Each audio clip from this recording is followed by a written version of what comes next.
Bonjour tout le monde, bienvenue au podcast Au-delà des plans, le podcast de la construction. Cette semaine, on reçoit et on continue la conversation avec mon bon ami Miguel Souza, président d'Ambionnaire. Il nous parle un petit peu de son développement, comment il a fondé la compagnie et tout ça. J'aimerais remercier nos commanditaires. Tout d'abord, La Joie, qui est un agent manufacturier en équipement de plomberie, autant résidentiel que commercial. Vous pouvez les appeler. Ils sont les experts en plomberie au Québec. Et j'aimerais également remercier Bugatti, qui nous permet d'offrir des cadeaux à nos invités. Sur ce, merci et bon podcast. Vous écoutez Au-delà des plans avec Bruno Rajotte.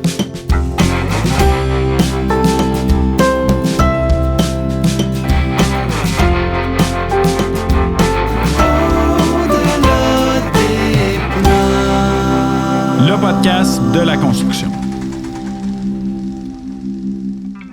Rebonjour tout le monde, bienvenue à l'épisode 2, la part 2 avec Miguel de Ambionnaire. Fait que Miguel,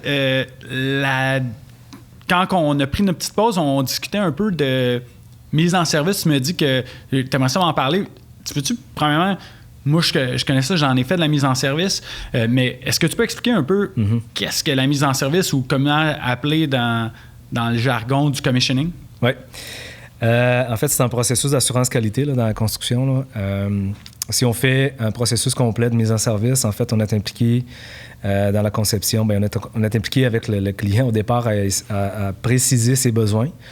Après ça, on accompagne l'équipe de conception. Quand on fait de la mise en service, on ne fait pas de conception. Okay? Idéalement, c'est une équipe indépendante là, qui a un regard différent puis qui est capable de faire des commentaires par rapport à ce qui est en train de se passer au niveau de la conception. On fait, c'est sûr, un plan de mise en service. On fait des devis de mise en service pour les entrepreneurs parce qu'il y a des activités de vérification là, pendant les travaux. Et tout ça... Okay, ce processus-là, qui est un processus, je le résume très, très rapidement, okay, qui peut avoir plusieurs formes. Là, c'est un processus qui est modulable. Là. Nous, on a notre façon de faire qui est très particulière à nous, mais bref, l'objectif d'une mise en service, c'est d'arriver dans un bâtiment qui répond idéalement en tout point aux besoins qui avaient été identifiés au départ par le client. Et quand je dis en tout point, c'est s'assurer que les locaux, sont là, etc., mais c'est aussi qu'ils sont fonctionnel, que les équipements, la mise en service touche principalement à l'électromécanique, que c'est fonctionnel, que c'est performant, qu'il y a des vérifications qui ont été faites au niveau de est-ce qu'il y a des équipements qui fonctionnent bien quand on les met en marche, est-ce qu'il y a des équipements qui doivent être remplacés parce que avant la fin des garanties, là, pour savoir, ils ne fonctionnent pas bien, ils ont des problèmes, ça arrive des fois avec la mécanique, là, on s'entend que ça brise même avant qu'on l'ait utilisé. Exact. Donc, on veut s'assurer que tout fonctionne comme c'était prévu. Et très souvent, nous, quand on fait de la mise en service, on reste, une fois que les professionnels sont partis, que l'entrepreneur est parti, on reste 1 an, 2 ans pour faire le suivi de l'opération du bâtiment, s'assurer que les équipements, principalement les équipements électromécaniques, fonctionnent comme ils doivent ou comme ils ont été pensés. Au niveau de fonctionnement, mais il y a aussi de la mise en service. On travaille beaucoup avec des gens qui font de la mise en service de l'enveloppe, là, parce que quand on parle de mise en service, on pense tout le temps au chauffage, refroidissement, etc. Mais l'enveloppe là, doit être extrêmement bien fait parce que si on veut avoir des bâtiments qui sont performants. Donc, il y a des gens qui sont spécialisés là-dedans. Nous, on ne fait pas ça, mais il y a des gens qui sont spécialisés dans la mise en service de l'enveloppe, de vérifier qu'elle a été bien conçue, bien installée, puis qu'elle est performante. Puis, la mise en service de l'enveloppe, est-ce que dans les projets... j'aime pas utiliser le mot lead, là, mais dans les projets, on va y aller de ce côté-là pour qu'on se comprenne, là, mais des projets lead, la mise en service de l'enveloppe, est-ce qu'elle est toujours incluse? Parce que je sais que la mise en service des équipements électromécaniques fait partie intégrante du processus. Là, la mise en service du côté de l'enveloppe, est-ce que ça inclut aussi de... Au départ, ça ne l'était pas. Okay. Ça fait quelques années que oui, c'est demandé qu'il y ait une mise en service de l'enveloppe parce que encore une fois, on parle de lead, il y a d'autres certifications ou juste si tu veux mieux faire les choses, tu peux quand même t'inspirer de ce que lead demande. pour avoir la certification sans nécessairement l'avoir, là, ou sans faire le processus au complet, mais tu prends ce qui est bon là-dedans, puis la mise en service fait partie de ça.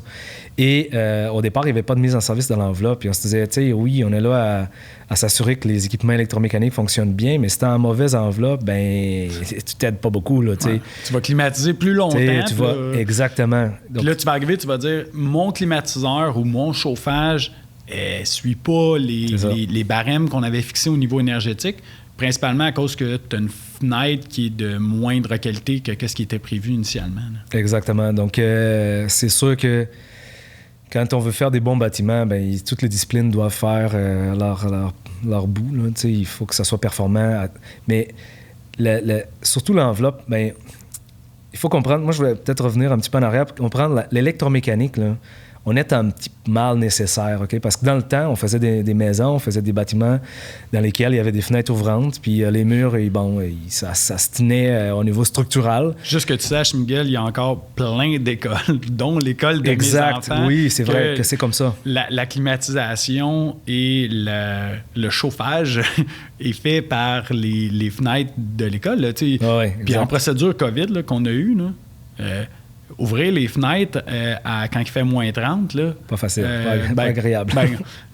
Ça crée... c'est là que tu demandes au professeur de bouger tes enfants proche du corridor. Là. Exactement. Mais c'est carrément ça, Bruno. Là. En fait, l'électromécanique, c'est un mal nécessaire là, parce qu'on est là pour rendre un bâtiment confortable dans des conditions naturelles, qui sont inconfortables. OK? On va le dire de même. D'une façon simpliste. Mais dans un monde idéal, on ne serait pas là. Dans un monde idéal, on ferait des murs comme dans le temps. Là, on ouvrirait des fenêtres, puis on n'aurait pas besoin d'équipements complexes à gérer, qui peuvent briser, qui ont besoin d'attention, besoin d'amour. Là. Souvent, on dit ça. On dit, écoute, là, on veut que notre thermopompe là, soit heureuse. C'est un peu con de dire ça, mais si la thermopompe est heureuse, là, l'enfant dans sa classe va être heureux parce que la thermopompe va remplir sa fonction. Si la thermopompe n'est pas heureuse, ça se peut que les gens dans le bâtiment ne soient pas heureux. T'sais. Donc, puis la mise en service, c'est ça. On s'assure que c'est vraiment un processus qualité là, qui doit être qui doit être très rigoureux. Voilà le portugais qui vient de sortir, tu vois. Encore des petits problèmes de langage. Mais c'est ça qui fait en sorte qu'on s'assure autant que possible que le bâtiment va être performant. Là. Et comme je disais tantôt, les bâtiments sont de plus en plus complexes. Oui, pour que les gens comprennent, quand j'ai commencé en ingénierie, une des choses qui m'avait marqué, c'est qu'il y avait la courbe normale qui disait que si tu arrivais, là, j'ai pas les chiffres exacts, là, mais mettons 21 degrés Celsius et 53% d'humidité, c'est la place où c'est les conditions idéales pour que les gens se sentent bien, performent et que en fait, l'électromécanique soit comme transparent dans leur vie. Là. Tu n'en tiennes plus compte parce que c'est normal. Exact. Comment on explique aujourd'hui où ce que dans le marché actuel de bureaux où ce que les gens, on demande qu'ils performent, qu'ils soient au top, qui travaillent à 130%, comment on explique encore aujourd'hui qu'il y ait des conditions, je ne vais pas dire pitoyables, mais ordinaires, qui ne remplissent pas ce fameux scope-là puis ce target-là? Pourquoi aujourd'hui on voit encore ça? Plusieurs raisons. La première, c'est qu'il y a eu un sous-investissement pendant longtemps. Là. Les bâtiments, ils n'étaient pas aussi pensés. L'électromécanique, il n'y avait pas autant de choix d'équipement. Ça s'est beaucoup développé dans les dernières décennies, là, on va dire des derniers 20 ans, mettons. Puis les gens sont devenus plus conscients aussi de leur confort. OK. Puis en passant, quand on conçoit un bâtiment au niveau de l'électromécanique, c'est impossible de rendre tout le monde parfaitement confortable en tout temps. Okay, on dit tout le temps l'électromécanique, c'est vivant. On travaille avec du vivant. Quand on construit un mur, le mur, normalement, si ça va bien, il ne bouge pas. Là, c'est là, c'est statique. Une fois qu'il est bien construit, tu es réglé pour plusieurs décennies. T'sais. L'électromécanique, c'est tu te lèves un matin d'hiver, puis dans les dernières années, c'est beaucoup ça. Là. Ça a été où cet effet-là s'accentue encore davantage, c'est que Tu te lèves un matin, il fait 2 degrés, le lendemain, il fait moins 20, puis dans la journée, là, tu vas avoir des écarts de température très importants. Donc, ton bâtiment, il doit s'ajuster très rapidement. On a des outils pour le faire, mais il faut s'assurer qu'on a les bons équipements, qu'on a les gens en place qui sont capables d'opérer les bâtiments qui deviennent de plus en plus complexes, donc ça prend de plus en plus de connaissances. Puis malheureusement, des fois, l'électromécanique, on a encore un petit mal nécessaire. Puis je parle beaucoup avec beaucoup d'architectes, on a beaucoup de projets avec plein de firmes d'architecture, puis on est encore vu, de moins en moins honnêtement, mais on a le mal nécessaire. Ça prend de la place pour l'ingénieur, le tannant, là, qui a besoin d'une salle mécanique. C'est des pieds carrés qui ne sont pas des pieds prime. Là, les gens aiment mieux prendre ces pieds carrés-là puis faire des locaux que tu utilises pour vrai, là, que tu vas louer, que tu vas... Je sais pas, tu vas faire un gym là-dedans puis ça va être utilisé par des humains. Mais non, c'est des équipements lettres là, qui font du bruit, là, qu'on installe là. Donc, on a le mal nécessaire, mais on a un impact extrêmement important dans la vie des gens parce que tu veux que l'air soit bon, tu veux que ça soit confortable. Puis, en passant, ce que j'allais dire aussi, c'est qu'on conçoit des bâtiments pour le confort. On dit que quand 80% des gens sont confortables, ben notre objectif est atteint. Parce que on est tous différents, on a des métabolismes différents, puis un jour, tu te lèves, tu es un petit peu plus fatigué, ben tu as peut-être plus froid, peu importe. Donc, on dit, regarde, si 80% des gens sont confos dans le local, ben on a atteint notre souhait, le résultat qu'on voulait atteindre. Mais c'est sûr que c'est vivant, là, il faut que les équipements s'ajustent. C'est complexe, honnêtement, l'électromécanique, là, c'est complexe. On n'est pas assez payé, en fait. OK, ben on peut aborder. Non, on peut parler, ouais, c'est ça. Ça m'amène une question. Au niveau argent, souvent, on entend dire, puis pour l'avoir vécu, là, le LEED, les bâtiments durables, là, coûte une fortune. Coûte une fortune à construire. Tu réponds quoi à ça? Moi, je réponds, c'est pas vrai. Et c'est encore? Pas vrai. Oui, ça coûte plus cher, mais pas à cause du LEED. C'est parce que quand tu fais les choses mieux, c'est normal que ça coûte plus cher. Par contre, il faut que tu fasses des choix. Tu sais, c'est complexe en bâtiment, là, okay? Ah ouais.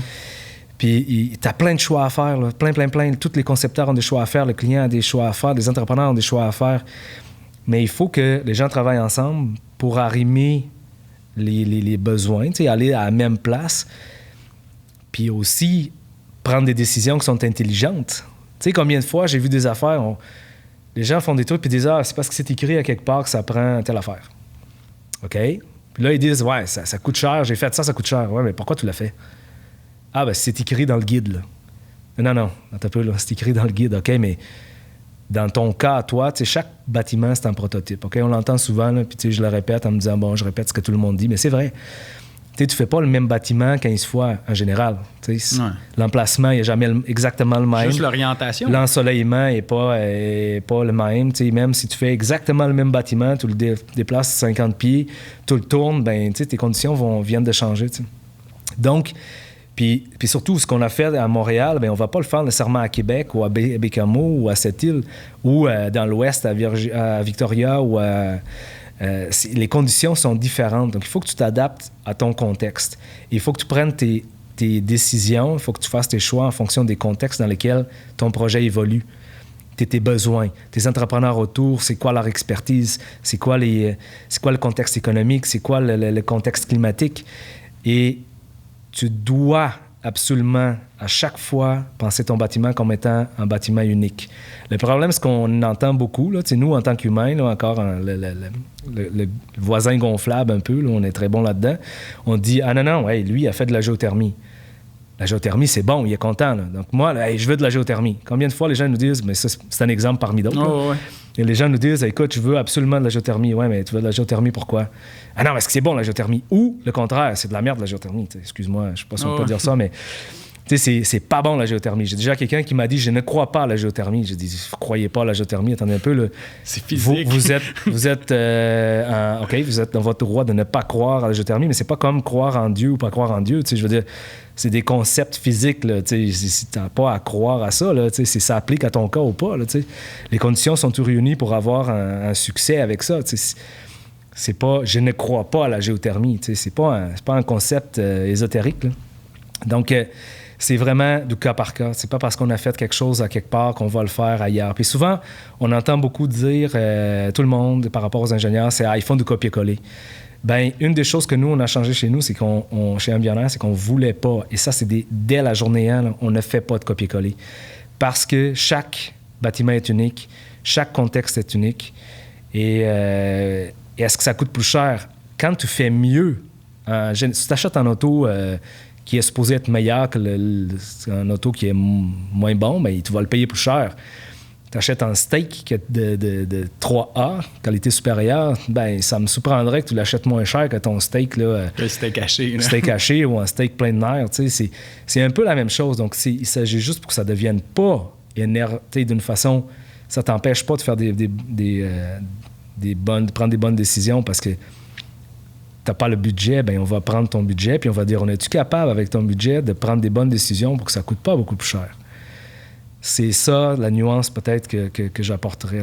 Oui, bien, en fait, c'est de partir day one, les besoins du client. Puis dans les besoins du client, moi, je vois tout le temps combien je veux que ça coûte là, à la fin. Là. Tout le temps. C'est normal. C'est un business case. Il n'y a personne qui construit un bâtiment en se disant... Vas-y, mon ami. There's no limit. T'es libre. Non, on a tout le temps... C'est ça. On a tout le temps un budget, on a tout le temps un échéancier à respecter. Puis, tu sais, c'est normal. Là. Fait que, tu sais, moi, comment je le vois, c'est qu'on part du budget, puis ce budget-là doit être respecté.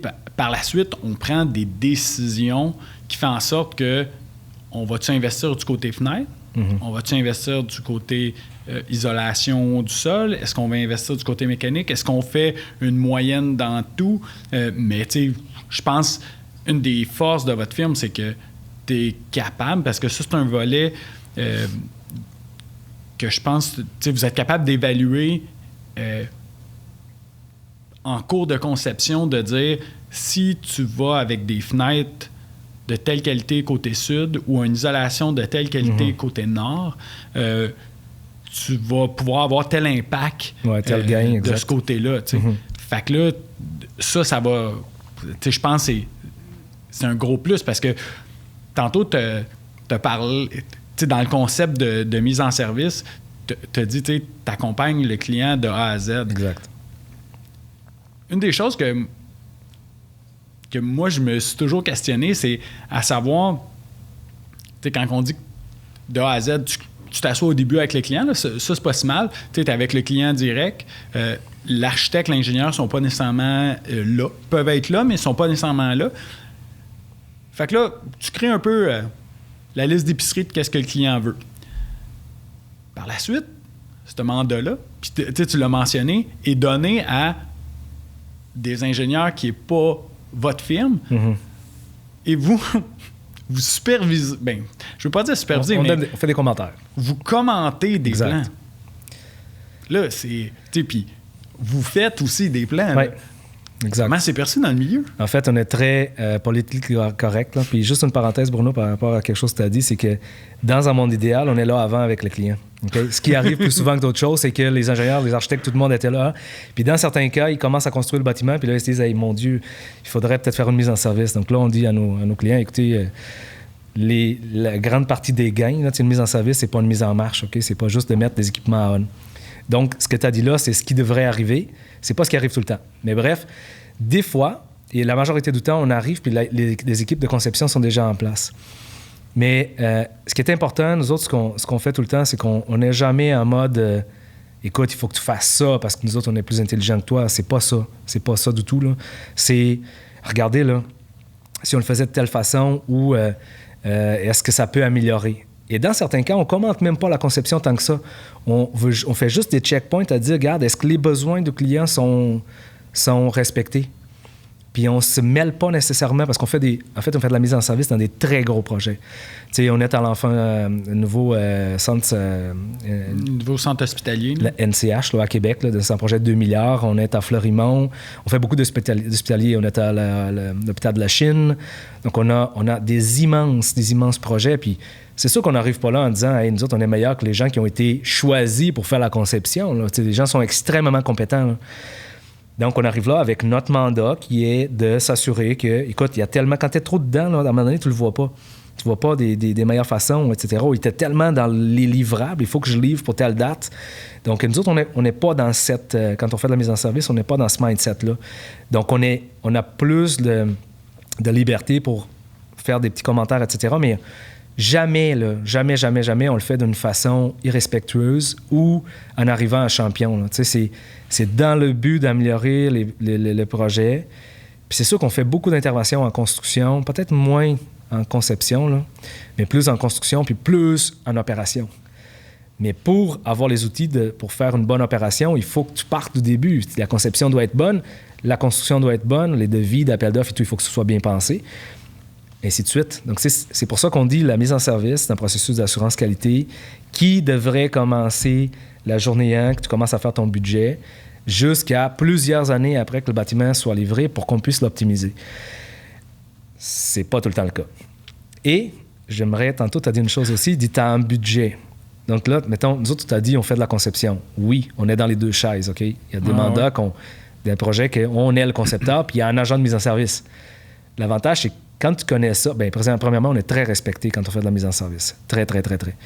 Donc, quand il y a des gens qui font de la mise en service pour nos projets, ils sont tout le temps un peu pris avec cette « Oh, je suis en train de faire de la mise en service pour des gens qui font ça puis qui sont bons là-dedans. » tu sais. Mais un commentaire juste par rapport au budget, c'est que très souvent, les gens ils font les budgets un peu plus vite qu'ils devraient. OK? Puis là, tu as dit « Hey, tu as un budget, il faut que tu le respectes. » Mais si le budget est carrément pas bon, bien, on fait quoi? Exact. On a vécu quelque chose dans un appel d'offres public il n'y a pas longtemps, que moi, j'ai appelé la personne, le contact qui faisait du projet, puis je leur ai dit, écoutez, votre budget, là, nous autres, on va soumissionner sur votre projet, mais je vous le dis tout de suite, votre budget, là, il manque en zéro. Là. Puis la personne... Il n'est pas à la fin, le zéro. Non, c'est puis exact. Puis là, la personne a dit, ouais, mais on a fait un PFT par un architecte qui est reconnu. OK, fine, parfait, tu sais, il n'est pas incompétent du tout, là, c'est pas ça, il y a un contexte. Mais j'ai demandé, OK, mais l'architecte, est-ce qu'il y avait un ingénieur aussi, là, au moins qui a passé 2-3 heures juste à regarder la patente et faire un ou deux commentaires? Puis la réponse a été non, ça a été fait par l'architecte. OK. Donc, il s'est basé sur quoi? Il s'est basé sur des pourcentages. Ça, c'est une autre affaire. T'sais, on parlait tantôt de la géothermie, là, que c'est pas à toutes les sauces. C'est bon à des places, pas bon à des places. Mais les budgets à pourcentage, là, encore une fois, ça donne un guide, mais on peut pas... Tu sais, quand on commence un projet puis que tu sais déjà qu'en électromécanique, t'es au moins la moitié de ce que tu devrais avoir comme budget, bien, ça part mal ton projet, puis ça amène des discussions plates.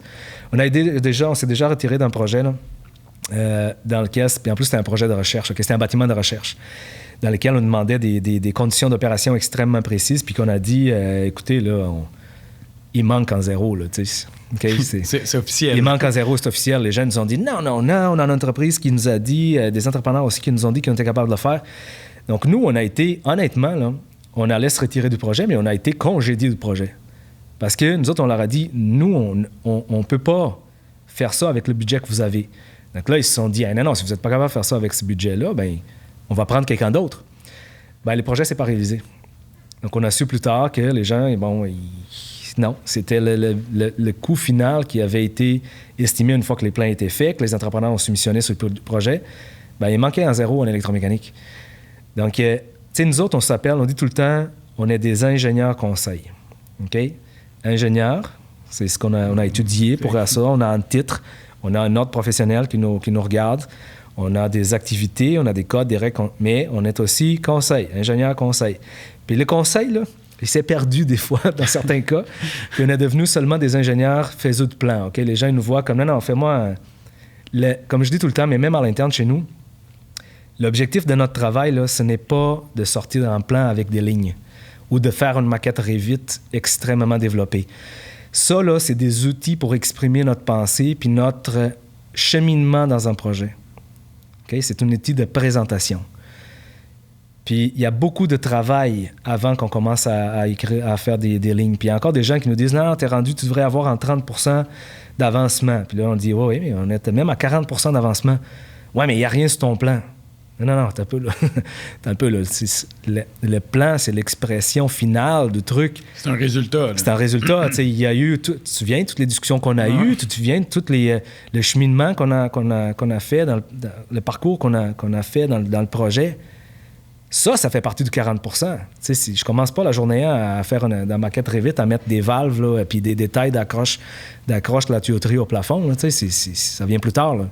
Au début, on veut savoir qu'est-ce qu'on fait, pourquoi, et comment on s'organise pour que ça marche. T'sais. Donc, il y a beaucoup d'éducation. Donc, c'est pour ça que je dis tout le temps, nous autres, on a des ingénieurs conseils. Puis moi, d'ailleurs, parenthèse, depuis 3-4 ans, écoute, avec la COVID, je suis un peu mêlé. Là.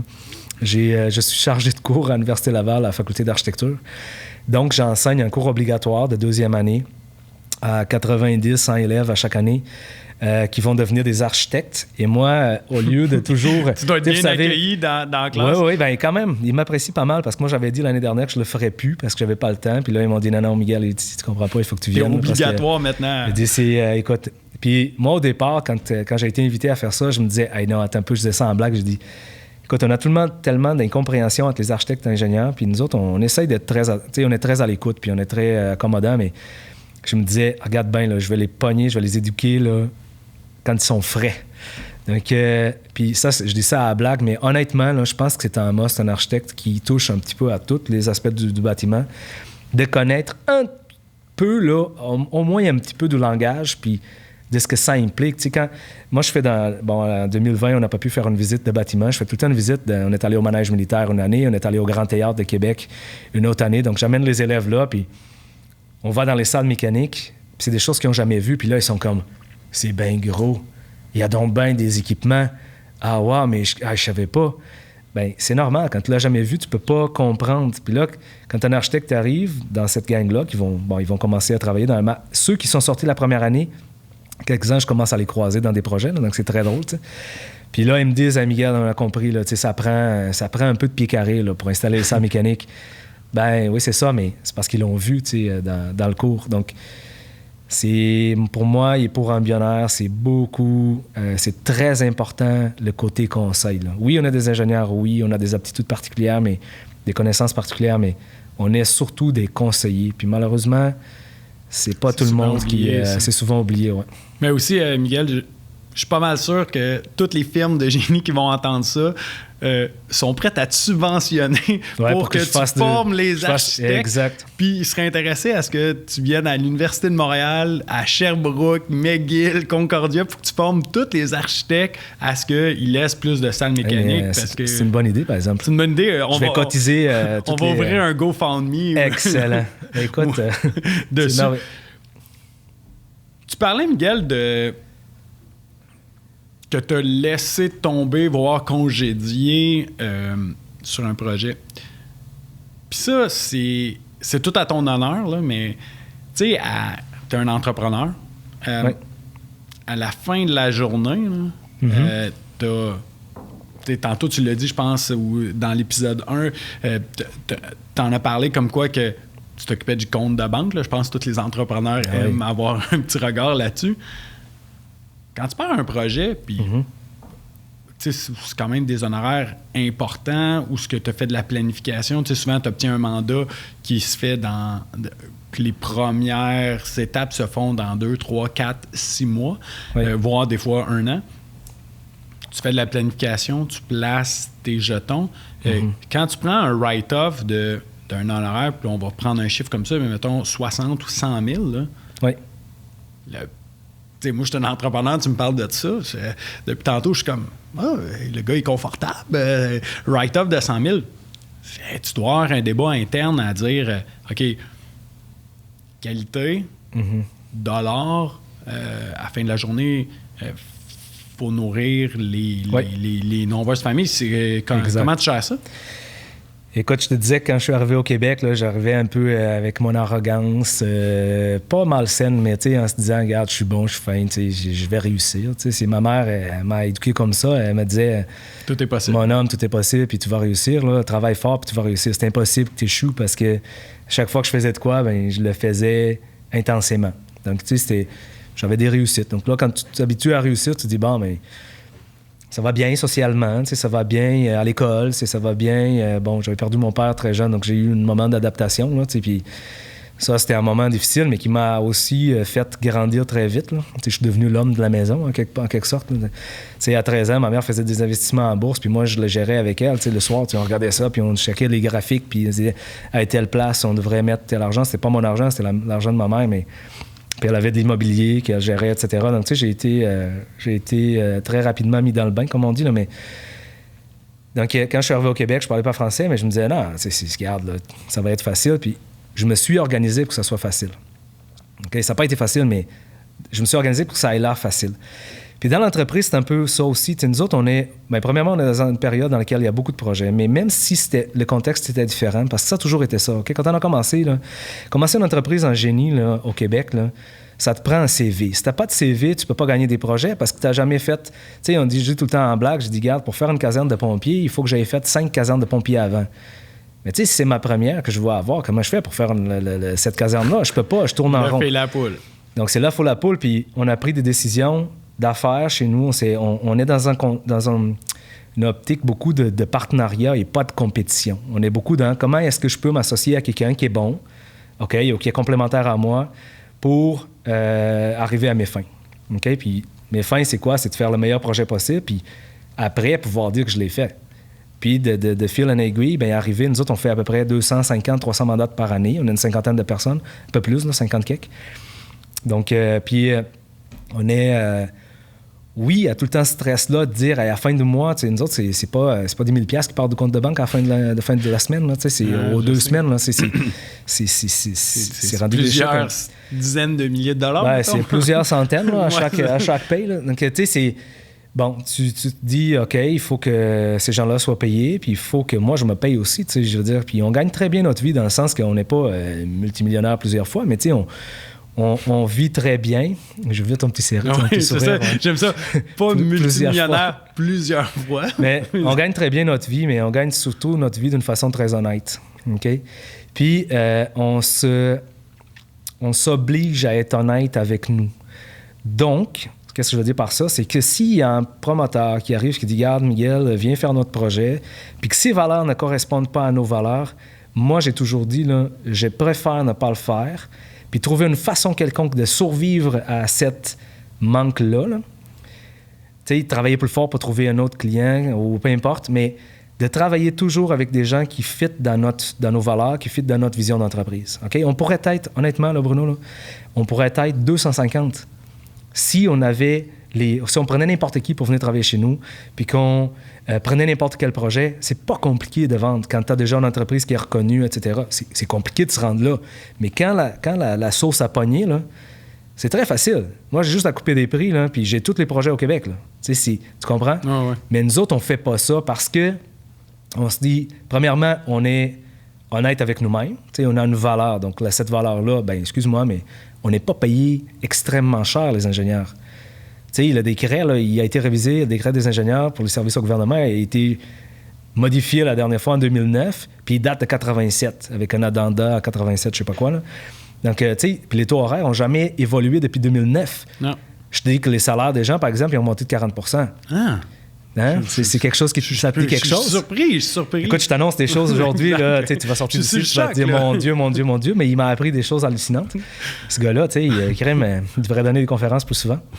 Mais c'est ça, tu sais, les loyers ont augmenté, les salaires, surtout les salaires ont augmenté, puis quand tu veux avoir des bonnes personnes, ben tu les traites convenablement. Les traiter convenablement, c'est quoi? Ben c'est oui de leur donner un bon salaire, ou un salaire qui est compétitif, qui est avec l'équivalent de ce qu'ils pourraient avoir ailleurs, mais c'est aussi de leur dire, regarde, toi, ce que tu vas faire, là, tu vas avoir un impact positif, puis tu vas surtout faire des choses dans lesquelles tu crois. Donc, nous autres, quand on embauche quelqu'un, on regarde, oui, ses capacités techniques. On a des ingénieurs, là, il faut quand même comprendre c'est quoi en watt, là, puis c'est quoi en GPM, là, c'est des choses de base, mais surtout, là, c'est quoi tes valeurs, c'est quoi pourquoi tu viendrais chez nous, c'est le type de projet qu'on fait, ça t'intéresse, pourquoi? Puis ça, une fois que ça est acquis, ben moi, en tant que responsable du développement des affaires, d'ailleurs, on vient d'embaucher quelqu'un qui va prendre ma place là-dessus, mais en tant que quelqu'un qui fait le développement d'affaires, qui va chercher des contrats, qui choisit en quelque sorte le client, là, parce que et encore une fois, c'est pas pour être baveux, peu importe, mais je dis tout le temps, on choisit nos clients, puis c'est vrai, jusqu'à un certain point. À un moment donné, oui, tu t'as dit, on a 60 familles à alimenter, à faire vivre, donc à un moment donné, il y a de l'alimentaire aussi. Il y a des projets qu'on appelle des alimentaires, plus des choses plus simples qu'on fait pour faire vivre la shop, comme on dit, mais au final, on veut quand même que les gens qui sont venus chez nous, qui travaillent à mettre en place leurs valeurs, à mettre de l'avant leurs valeurs. Donc ça doit partir de la direction en disant, regarde, ce projet-là, ce client-là, il ne rentre pas dans ça. Donc, s'il ne rentre pas dans ça, on ne le prend pas. Ou on va essayer de lui enseigner certaines choses qu'il ne connaît pas, de faire de l'éducation. Mais s'il n'est pas prêt à être éduqué, là, à un moment donné... il n'y a rien à faire. Mais oui, on a travaillé dans le passé ensemble. Tu as déjà été notre client, là, puis oui, à un moment donné, il fallait qu'on ait un CV, etc. Donc oui, on était prêt à couper des prix, mais on ne le fait plus. Honnêtement, en 2021, on est pris... souvent, et tout notre marketing, en fait, on a beaucoup de mandats de bouche à l'oreille, là, c'est beaucoup de récurrence, mais on a quand même un branding, etc. Puis tout ça, ce branding, puis les communications internes, externes, c'est tout autour de ça. On veut faire mieux avec des gens qui veulent faire mieux. On se bat pas sur le prix, là, c'est pas nous en Bionnaire. C'est vraiment tout à ton honneur, parce que comme n'importe quel entrepreneur, on veut faire de l'argent dans la vie, mais puis, chez La Joie, on place les valeurs de la business, qui sont nos valeurs aux dirigeants de la business, bien avant n'importe quel deal. Oui, exact. Puis, on fait sensiblement la même chose, que je préfère passer sur un deal que avoir quelque chose. Puis, dans le passé, ce qu'on a vu souvent, c'est, une année, tu fais « OK, on l'essaye ». J'ai besoin d'une fois ou deux par année là, que je fais on l'essaye. Là, c'est le bordel. Puis là, tu te dis comment ça peut être le bordel? Puis là, tu reviens à la base du deal. Puis là, tu fais mais oui, on n'a pas les mêmes valeurs.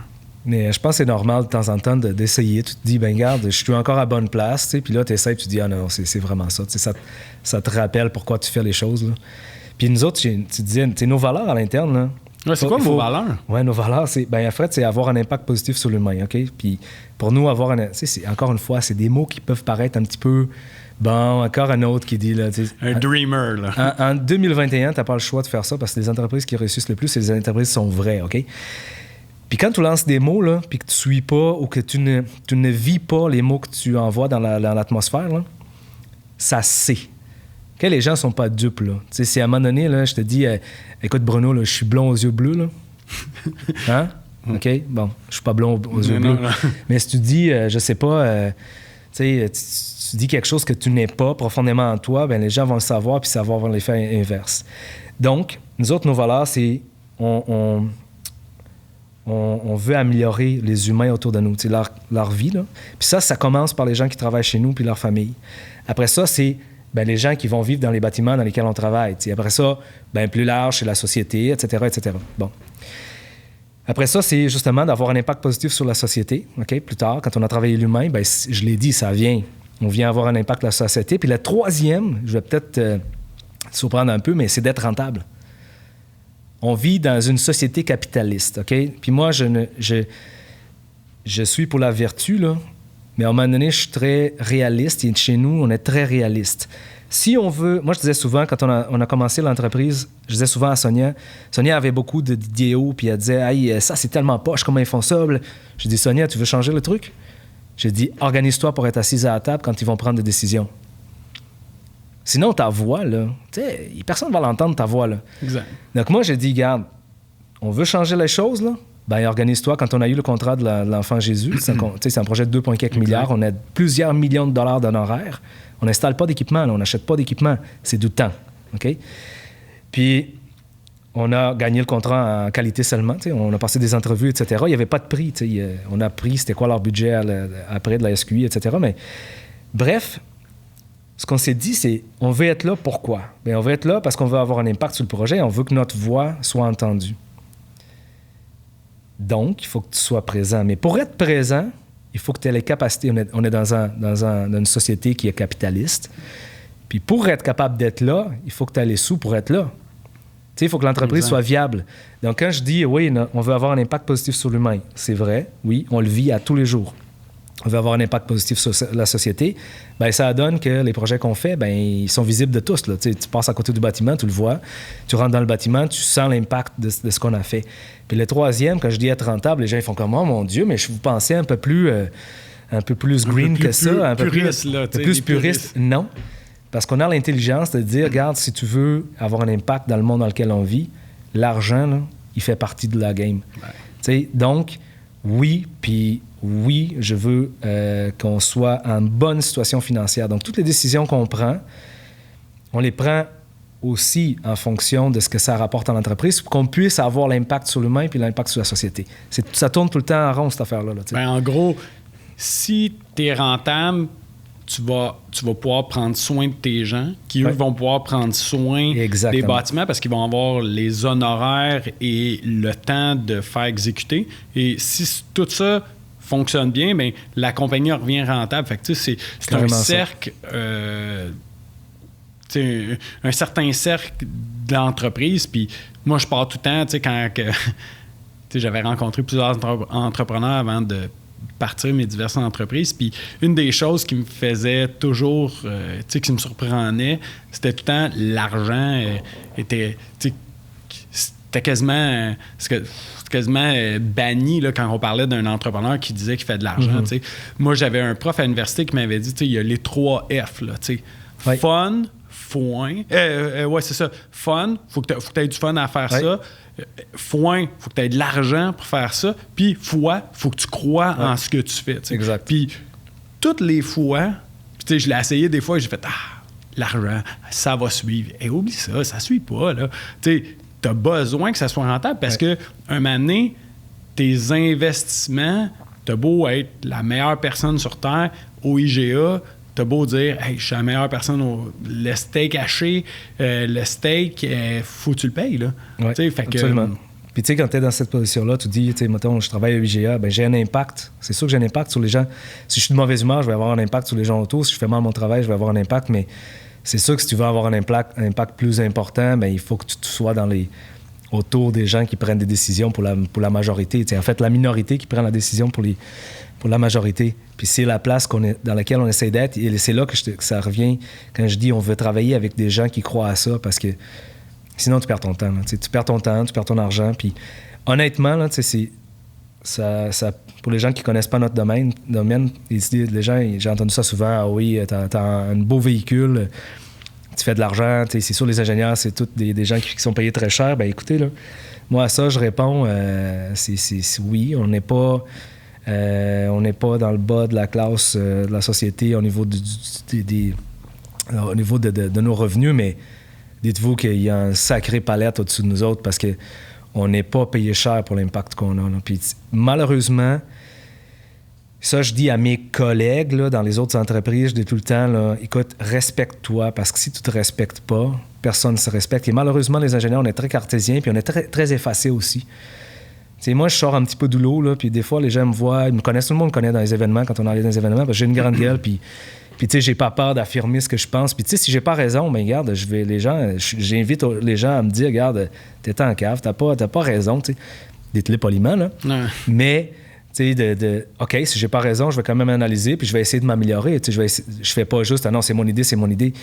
Par contre, j'ai de quoi à dire, puis je me gêne pas de le dire. Puis quand il y a quelque chose que je trouve qui va pas bien, ben c'est sûr que j'ai toute la misère du monde de rester dans mon petit coin puis vivre en train de faire taper des coups de bâton sur la tête. Non, c'est sûr que je vais me lever puis je vais dire, écoute, cette situation-là est inadmissible.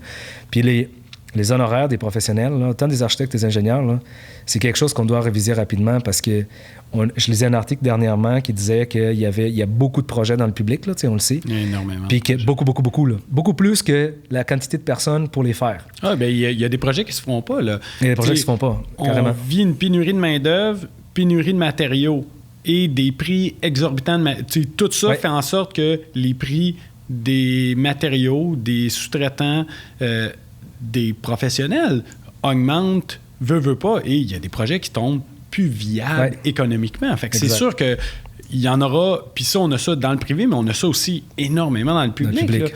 Pour relancer une économie, une des choses qu'on fait, c'est qu'on investit dans le public. Là, fait que... Mais par contre, les conditions, des fois, ne sont pas gagnantes autant pour les entrepreneurs que pour les professionnels. Des fois, on lit des contrats ou des appels d'offres dans lesquels il y a le contrat qui est annexé. Puis là, tu dis, OK, j'ai des pénalités. Si je suis une journée en retard, ça me coûte 3 000 $ de pénalité. Si je change de chargé de projet, je vais avoir des pénalités. Mais c'est parce que les gens changent de place là, d'entreprise comme jamais dans leur vie. T'sais. Donc là, moi, non seulement, j'ai pas des honoraires très élevés parce que on s'assume pas assez, les professionnels, mais en plus, j'ai des pénalités si jamais dans le projet, il arrive quelque chose sur lequel je suis pas responsable et que je peux pas avoir une influence. Donc là, ça va mal. Là. Donc, les gens choisissent des mandats ou des projets dans lesquels il y a moins de risques. Et ça, il va falloir que ça change si on veut avoir des bons professionnels à la bonne place. Puis, comme on dit tout le temps, les honoraires professionnels, là, dans la vie d'un bâtiment ou dans le budget de fonctionnement de la vie du bâtiment, c'est minime. Là. C'est une petite pointe de tarte très minime. Par contre, on prend des sacrées décisions, là, tu sais. Ben oui. C'est là que ça se passe, tu sais. Après, bon, oui, les gens vont le réaliser, là. Il faut qu'ils soient bons dans la réalisation, mais ils vont le réaliser avec la pensée qu'on a eue. Si la pensée est mauvaise, si on l'a fait trop vite, qu'on n'a pas bien réfléchi, qu'on n'avait pas les bonnes personnes autour de la table, tu peux te ramasser avec un échec assez monumental, là, tu sais. Puis, c'est quoi pire que dépenser trop cher pour quelque chose? C'est de dépenser peu cher pour quelque chose qui ne sert à rien. C'est la pire dépense. On s'entend, là. Donc, voilà. Mais une des choses qui a fait en sorte que moi, j'ai lâché un peu l'ingénierie, c'est que je me suis rendu compte que la seule chose qu'on vend, c'est du temps. Fait que si Paul est fatigué aujourd'hui, puis qu'il y a une tâche qui prend 6 heures, puis toi, tu l'as budgété 6 heures, puis il en prend 8, bien moi, je viens de perdre de l'argent. Puis, contrairement, mettons, à des entrepreneurs, je donne un exemple, mettons, un plombier, un électricien, un gars d'HVAC, il vend un équipement X. Ouais. L'équipement X, là, un exemple, un ventilateur, il coûte 10 000, puis il se met 10 % de profit. Lui, le ventilateur, là, il va toujours faire le 10 000. Il est là. Puis il va toujours faire son 10 % dessus. Tandis que moi, dans les honoraires professionnels, puis c'est un peu là que je lisais justement les articles au sujet des honoraires. Puis là, je crois que 2021, il y a eu un petit regroupement là, qui s'en vient pour faire changer ça. Autant du côté architecture que du génie, mais que vous n'avez rien pour vous rattraper. Là. Si vous vous plantez, si on se plante, écoute, il y a des... C'est tout à fait vrai. Il y a des projets, on fait des gros projets, des petits projets, on a des gros mandats, des petits mandats. Puis on a des mandats dans lesquels on a dépensé plus d'honoraires en tant que nous autres, on a payé les gens là, que l'argent qu'on a été payé par les clients. Au cost. Donc, tu te dis, OK, pas trop viable notre affaire, tu sais. Donc, oui, il y a des façons de faire. Puis une des façons de faire, dans notre cas, c'est de travailler avec des gens qui respectent notre travail puis qui voient la plus-value. Puis, tu sais, veux pas, tu veux prendre soin de tes gens, tu veux un respect du côté de tes gens. Tu sais, ça fait partie que si de bien être payé dans ça, je crois que c'est la clé. Tantôt, tu mentionnais qu'une des choses qui te manquait de la COVID, là, on est sur la fin, c'est la présence au bureau. Mm-hmm. Exact. 2021... il manque de personnel partout. Là. Tout le monde est prêt à payer un peu plus l'autre pour aller là. Comment vous faites pour garder vos gens chez Embryonnaire? Bien, j'ose croire qu'on les garde pour les bonnes raisons. Ça veut dire parce qu'ils croient à ce qu'on fait, parce qu'ils apprécient leurs collègues, puis parce que, tu sais, quand tu te lèves le matin, là, oui, tu as un travail pour faire vivre ta famille, pour avoir des bébelles. Là, on aime tous avoir un peu un certain confort, puis... Bon, mais au final, on se lève le matin pour être heureux puis avoir un sentiment de faire quelque chose qui est utile. Là, ça, on l'a pas perdu. Là, on disait que c'était plus vrai dans le temps de nos grands-parents puis de nos parents, mais c'est pas vrai. Là, les gens, et même moi, je crois que de plus en plus, les jeunes, ils veulent vraiment se sentir que ce qu'ils font est important puis qu'il y a un impact réel. Là. C'est pas juste pour avoir un salaire. Là. Donc, moi, j'espère, puis je crois profondément que les gens qui sont chez nous, ils sont là pour ces raisons-là, les bonnes raisons, de croire à l'impact qu'on a, là, qui est positif, là, à travers nos activités. Là. Non, je pense, tu sais, ça se sent quand je viens au bureau, là, j'ai quasiment hâte d'y retourner au bureau de Québec. Tu sais, c'est un esprit de famille. On a une belle gang, c'est le fun. Tu t'installes, je crois que vous avez fait un beau bureau. C'est même le fun en Teams. Oui, ben c'est le fun. C'est le fun. Il y a plein de... Tu sais, quand tu vas dans la cafétéria, tout le temps de la bouffe, de la bière, c'est sûr qu'à 7 h le matin, c'est moins intéressant, mais vous avez quand même une belle machine à café qui est cool là-dessus. Miguel, j'aurais une petite dernière question pour toi. Tantôt, on parlait du processus de mise en service. Le fait que vous accompagnez le client de A à Z. Moi, je me suis toujours demandé, comme là, on vend ça comme un plus-value dans le projet. Mais ça devrait pas faire... Tu sais, de base... Puis là, c'est peut-être un discours un peu puriste, mais de base, ça devrait pas être d'emblée comme ça, de faire comme... Le client débourse un montant d'argent, il s'attend à un résultat. Ouais. Puis là, on l'a vu, ça n'arrive pas, mais pourquoi? 2 raisons principales pour ça. Premièrement, parce que c'est très complexe. En bâtiment, c'est très complexe. Okay? Puis c'est des processus qui durent longtemps. La conception d'un bâtiment, que ce soit en architecture, en sous-sol, etc., ça ne se fait pas du jour au lendemain. Donc, il y a beaucoup de temps, il y a beaucoup de décisions qui se prennent, mais le deuxième truc, c'est qu'il y a beaucoup d'intervenants.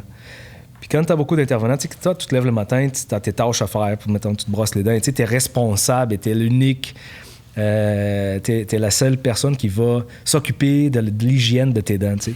Il n'y a personne d'autre qui est là pour non, j'ai pas un dentiste en plein ou un hygiéniste dentaire qui fait nettoyage le matin, Bruno. Si tu prends pas de soin de tes dents, ben, tu es le seul responsable et c'est à toi que ça revient, les problèmes après qui... Dans un bâtiment, quand tu as des équipes, là, nous autres, on peut avoir des équipes de 20 personnes qui travaillent sur un projet. T'sais. La même chose du côté de l'architecte, la même chose du côté des ingénieurs de structure, la même chose de toutes les autres, les gens qui font de la finance, des arpenteurs, peu importe, les gens qui font de l'apaisagement. C'est beaucoup d'interventions, beaucoup de monde. Et surtout, puis quand tu tombes en construction, tu as la joie qui vient fournir les équipements, tu as l'entrepreneur qui va l'installer. Puis ça, c'est dans toutes les disciplines. Donc, c'est très facile à un moment donné de perdre le contrôle.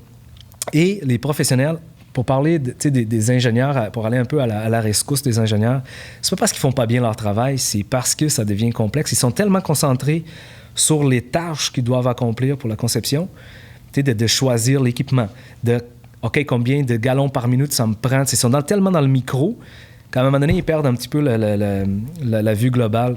C'est pour ça qu'on s'est retrouvés avec... Et nous, on a beaucoup développé la mise en service au Québec parce qu'on croit profondément que dans le contexte de la réalisation des projets, ça prend une personne de l'extérieur qui ne s'occupe pas de savoir combien de gallons par minute la pompe doit pousser pour que ça fonctionne, combien de litres secondes le système de ventilation doit pousser pour que ça aille dans le local puis que ça aille partout. De se concentrer sur le macro, de dire, regarde, là, OK, fais ton détail, là, mais oublie jamais ça. Oublie pas ça. Assure-toi qu'il y a des processus en place pour vérifier le travail de tous et chacun. On a déjà trouvé, dans le passé, je dis ça en blague un peu, mais je donne ça comme exemple à mes élèves. À un moment donné, il n'y a pas de chauffage dans un bout d'école. Puis là, il y avait plein de monde qui s'était passé, des gens de balancement, des gens de contrôle, machin, ça marche pas. Finalement, on arrive, puis on dit, regarde, il n'y a pas de débit, on va ouvrir la pompe, voir qu'est-ce qui se passe. Bien, il y avait une guenille, les plombiers, quand ils font de la soudure, ils ont toujours une petite guenille pour s'essuyer, essuyer le tuyau. Bien, le tuyau était là, l'impaleur, il poussait, il marchait, la pompe marchait, il tirait le bon ampérage et tout, mais il n'y avait rien qui était poussé dans le réseau. À cause qu'il y avait une guenille. Parce qu'il n'y a personne qui a passé par-dessus pour vérifier, la pompe, elle fonctionne bien, y a-tu du galonnage à l'autre bout? Donc, c'est les gens sur place, les utilisateurs qui se sont rendus compte, là, à force de ne pas avoir de chauffage dans une partie de l'école, qui se sont rendus compte qu'il y avait un problème. Nous, on ne veut pas... Le processus de mise en service, l'objectif, c'est de ne pas se rendre à l'utilisateur. C'est qu'on l'ait testé avant, puis que l'utilisateur il soit comme « OK, tout marche bien, je ne me rends même pas compte qu'il y a de l'électromécanique dans le bâtiment. » À part, mettons, l'éclairage, l'électricité pour plugger notre iPod et notre iPad. Avoir de l'eau au robinet. Avoir de l'eau au robinet, exactement, d'aller faire notre petit pipi puis s'étirer la chasse d'eau. Tu sais, c'est voilà. Hey Miguel, ce fut un plaisir de te recevoir. Encore une fois, on aurait pu parler des heures et des heures. À un moment donné, il faut arrêter. Il faut aller travailler. Puis, à la limite, tu vas revenir parce qu'il y a plein... Je sais pas, j'ai passé la moitié des questions que je voulais te poser.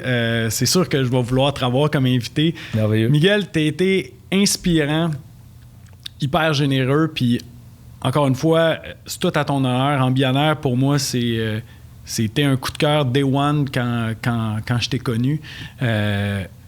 Puis continue comme ça. Pour de vrai, c'est vraiment écœurant ce que vous faites. Puis continue avec ta gang. Puis continue à tenir les bonnes relations avec Sonia et Marie-Christine. Je veux que ça continue. Exact. Puis c'est ça. Fait qu'un gros merci. Je vais remercier nos commanditaires, qui est La Joie, agent manufacturier en équipement de plomberie résidentielle, commerciale. Si jamais vous avez besoin de quoi que ce soit les ingénieurs, les architectes, les builders, end-users, on aide tout le monde. Il va y avoir les détails dans la suite du podcast. Je vais te remettre, Miguel, un petit cadeau de Bugatti, qui est un de nos commanditaires. Donc, merci beaucoup à l'équipe de Bugatti de nous avoir fourni des sacs pour ça.